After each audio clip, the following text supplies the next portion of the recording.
Measure diagonally from corner to corner in both directions. If the measurements are the same, the frame is square.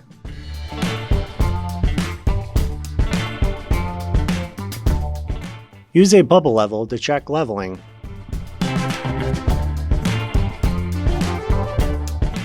Measure the width at 3 points, top, middle, and bottom of the window opening.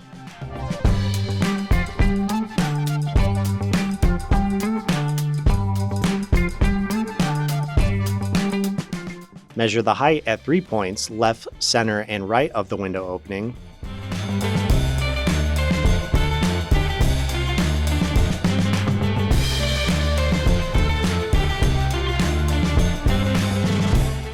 Measure from the inside edge of the window frame to the outside edge to ensure the new window will fit the depth of the opening.